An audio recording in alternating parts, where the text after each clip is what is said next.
Provisions under Ind AS 37. This topic confuses 90% of CA students and even working accountants. What is a provision? When do we create it? And how do we reconcile it in the balance sheet during month end close? In this video, I will explain the concept in simple terms, cover the accounting entries, and show you the exact reconciliation process with examples. No textbook language, only what you need for exams and real work.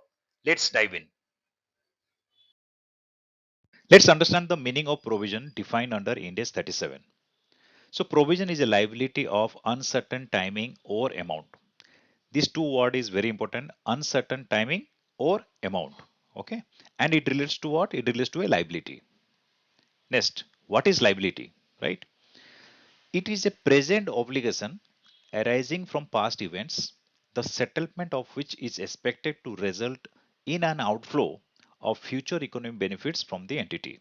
Okay, I know you are confused by saying strong English sentence here now, but I'll break down each words and explain you what is the meaning of that. Right? So, what is the meaning of present here? Because it is a present obligation, right? What we saw the definition of liability. So, what is the meaning of present here?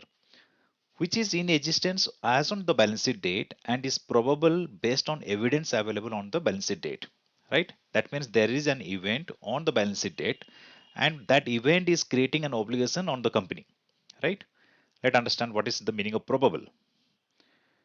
It means more likely than not. That is, the probability of occurrence is greater than non-occurrence. That means you have to settle your obligation. You have to make a payment. You have to ensure that the obligation as per the contract is fulfilled, right? So it says that the probability of occurrence is greater than non-occurrence. If it is non-occurrence, then it is like a contingent liability. Either I pay or I don't pay. But if the probability of occurrence is greater than non-occurrence, that means yes, you have to pay, but the estimation can be high, low based on the judgment. So if the probability is that you have to pay, then you have to create a provision. Now let's understand obligation. This is very important, right? So obligation is a responsibility to act in a certain way arising from binding contracts, statutes, or business practices, customs to maintain good relationship. That means the obligation should be a contract. Means it's coming from a contract. If there is no contract, then there is no obligation, right? Then you need not create a provision for it.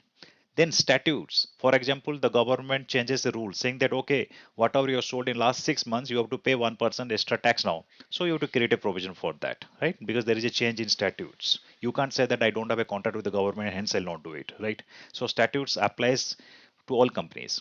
And the last one is business practice. Sometimes it may happen that you don't have a legal contract, but as to keep a good relationship, you may offer some benefit to the customer, right? Sometimes you may see that okay, after warranty period, the company still provides some benefit to the customer because the customer has taken a bulky order, for example, and the business want to keep him happy or to expect future growth of sales, the company may afford extra cost or incur extra cost for the customer even though it is not part of the legal contract. In that case also you need to create a provision. Now let's try to understand the meaning of past events.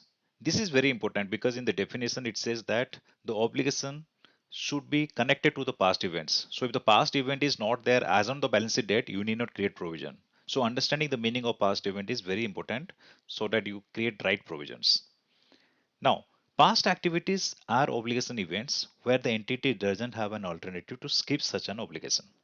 It is either legal obligation or constructive obligation. It means it should act in some manner to settle the obligation.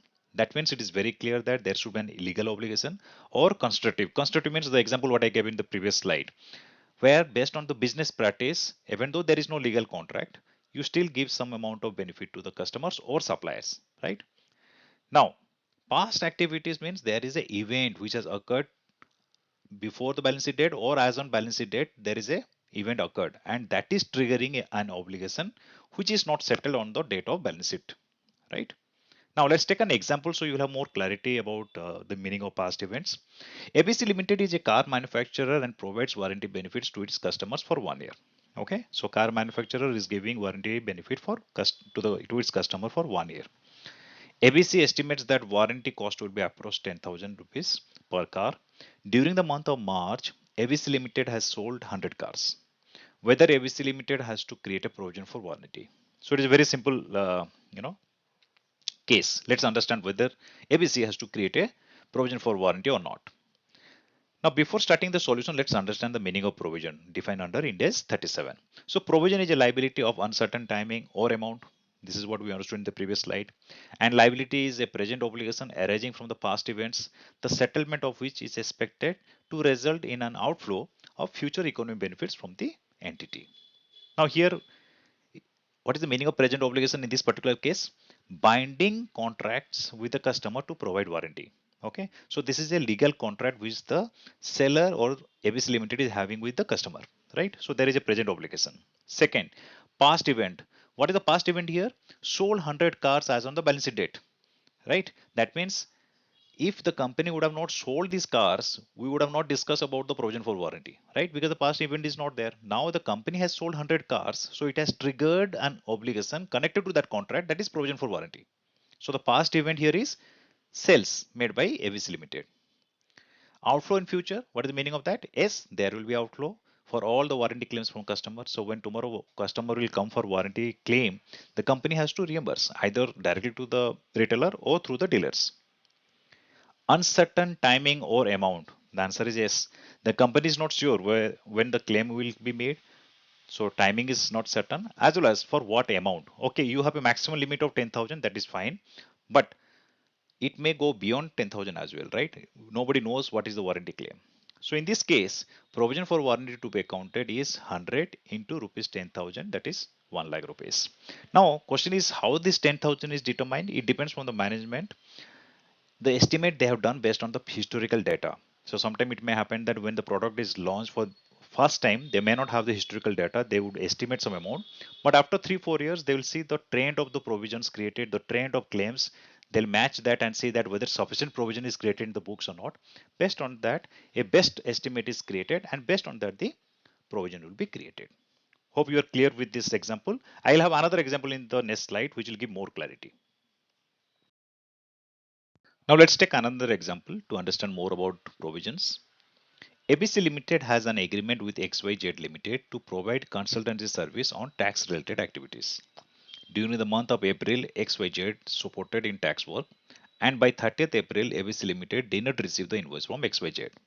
As per the contract, ABC Limited has to pay rupees 10,000 to XYZ Limited for the work performed, whether ABC Limited has to create a provision for the consultancy fee. So what is the situation here? The service is received by ABC. However, the invoice is pending and not yet received by ABC. So ABC could not process the invoice because XYZ has not generated the invoice, or it may be a situation that he has generated but it has not reached the finance department to process the invoice as on the date of preparing the balance sheet. Now let's see whether we need to create a provision for this or not. So definition is very clear. Provision is a liability of uncertain timing or amount. Liability is a present obligation arising from past events, the settlement of which is expected to result in an outflow of future economic benefits from the entity. So, what is the present obligation here? There is a binding contract with a supplier to make payment for the service received, right? So, there is a contract between ABC and XYZ. So, that is the present obligation what the company has with the supplier. Past event, XYZ has supported in tax related activities during the month. So that means you have received the service, right? So that is the event which has occurred. By the time you prepare the balance sheet, the service is received by the company. Outflow in future, yes, there will be outflow when the invoice from ABC will be accounted by the finance team. And the last is uncertain timing or amount. Amount is certain here because as per the agreement, you are going to pay a fixed amount, for example. But uncertainty, they are related to timing because payment can be released only when the invoice is received and the same is processed for payment, right? So amount is fixed, but timing of payment to the vendor, it all depends on when we receive the invoice. So here the company is going to create a provision for rupees 10,000 rupees because the service is received. There is an obligation connected to the past event, and the outflow will happen in future date after the balance sheet date. Now question is how this provision is disclosed in the financial statement. Where do I report provisions when I prepare the balance sheet, right? And I'll tell you many people get confused here because this provision word is used in financial statement in different places. Okay. Let's see what are the different areas provisions words is used and why people get confused, and let's understand how it is reported. So provisions reported in financial statement can be classified into two categories. One is provision for expense liability, what we understood now under Ind AS 37, correct? It is a liability. You have to keep in mind that provision means it is a liability, nothing else. Now, there is provision for losses as well, okay? And this is covered under this different Ind AS. I'll come back later and I'll show you the example as well. So provision for expenses, which is liability under Ind AS 37, is very clear. It has to be reported as other current liabilities, right? Because it is a liability. And examples are like provision for service received, invoice not accounted, provision for warranty, provision for statutory liability, right? Now coming to the right side, which is quite interesting and many people get confused. Provision for losses is always reported as adjusted with the respective asset. Okay. That means when you create a provision for loss, you are creating this provision against one asset because you may fail to recover. You may see that the fair value of that particular asset is reducing in the market. Hence, you are taking the provision. Okay. You are not going to pay anyone, but the term provision is used. But many people get confused with that provision with the provision for expenses. So what are the example of provision for losses? Like provision for bad debt, provision for inventory obsolescence, provision for unutilized tax credit. So all these items you are not going to show as current liability. This will be shown as adjusted amount from the asset. So under trade receivable, you will see less provision for bad debt. If you have a inventory in your financial statement, the obsolescence provision will be netted off with the inventory and net inventory will be reported. Not that the provision for inventory will be shown as a current liability. Okay. Hence, it has to be adjusted with the asset because the loss or the write-off provision what is created is against one asset. Right. Hope now you are clear. Provision for expenses Ind AS 37 to be reported as current liabilities or non-current liabilities, but it is liabilities. Whereas in case of losses, it has to be adjusted with the respective assets. Now let's understand if you are responsible to do the reconciliation for provisions, what are you are going to check? What are the activities you are going to perform to ensure that the provision reported in the financial statement is correct? So below are the items which need to be checked and reconciled. The first one is aging analysis of provision, right?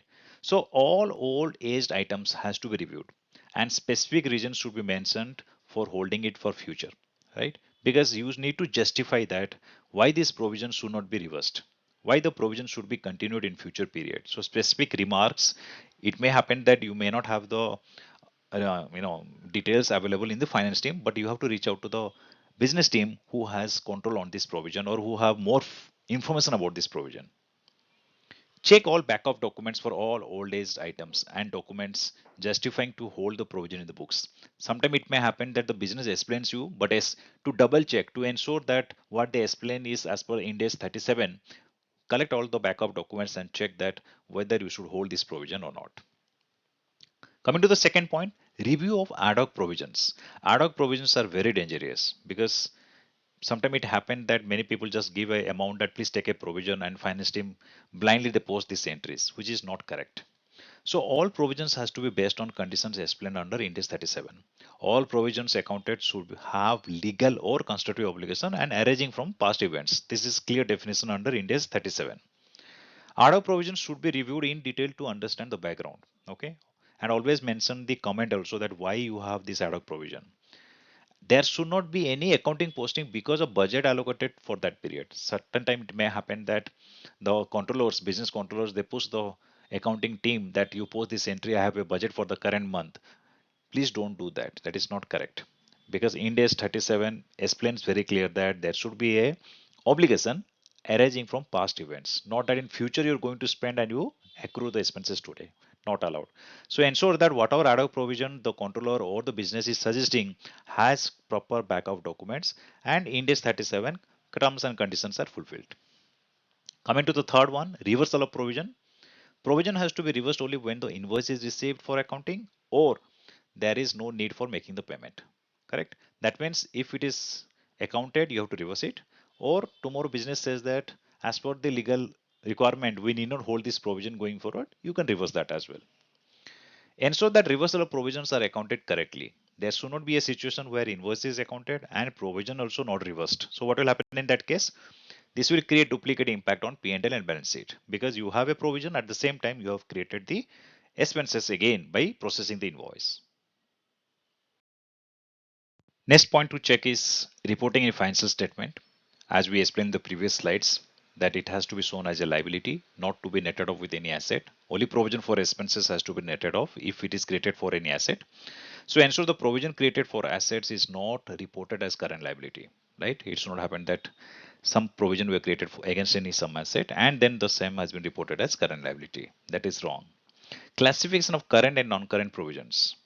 Ensure that whereas as per the contract, the liability has to be discharged after 12 months from the date of balance sheet, those provisions has to be reported as non-current. Okay, don't show as current because that is not right disclosure. So if my liability has to be discharged only after 12 months from the date of preparing the balance sheet, I need not show as current. I will report as non-current provisions. So that's it about provisions. The balance sheet reconciliation, what I explained, need to be verified. I am going to prepare few more series on balance sheet reconciliations. Already in the channel, you can find about trade receivable, fixed assets. This is the third video which I am publishing. I'll be happy to take few more topics. If you are interested, please let me know in the chat box. If you like this video, please like and share with your colleagues so that they understand more about financial terms and provisions. Thank you.